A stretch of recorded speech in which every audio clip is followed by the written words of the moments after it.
Сәлем достар, сіздермен бүгін Прага деп аталатын торттың рецептімен бөлісемін.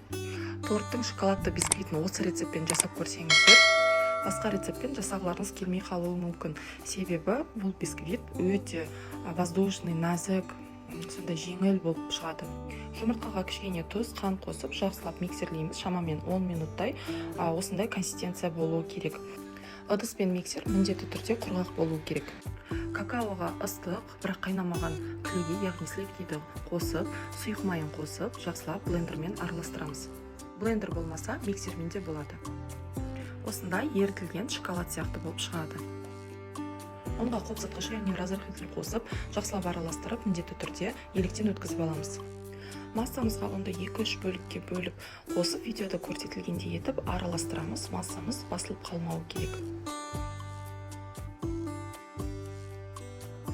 Бағанағы какаодан жасаған массамызға 3-4 қасығын қосып, жақсылап араластырып, кішкене жеңілдетіп аламыз.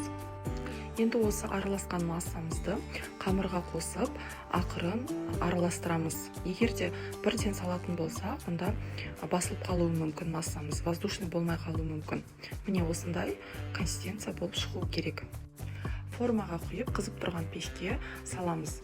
180 градуста 20 минутта пісіріп алдым. Әркімнің духовкасы әртүрлі, сол себепті өздеріңіздің духовкаларына қарайсыздар.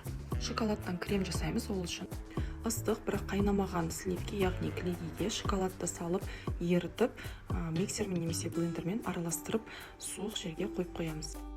Шоколадты бисквит пісті. Осылай тексерсеңіздер болады. 3 коржға бөліп алдым. Шамамен 1,5-2 сантиметрден шықты. Қараңыздаршы, видеодан да көрініп тұр деп ойлаймын. Сондай воздушный болып әдемі көтеріліп пісті. Торттың оформлениясына керек деп бисквиттің артық жерін және шеттерін аздан ғана кесіп алдым. Блендермен немесе оқтаумен майдалап алсаңыздар болады. Енді кремін жасайық. Бағана сливки мен шоколад араласқан массамызды миксерлейміз. Шамамен 5 минуттай. Осындай консистенция шығу керек.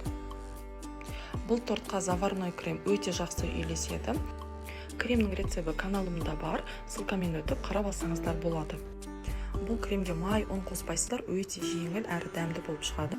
Енді екеуін бірге қосып араластырамыз, сонда шоколадты заварной крем шығады.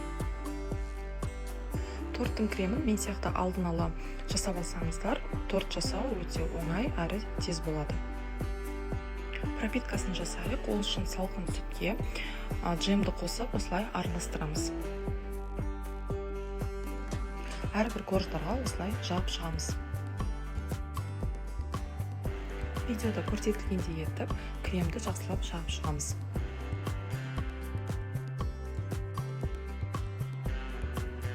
Енді үстіне екінші коржды қойып, үстіне пропиткасын жақсылап жағып шығамыз. Сосын кремді жағып, үшінші коржды қойып, тағы да пропиткасын жағамыз. Торттың жан жағын осылай түзулейміз.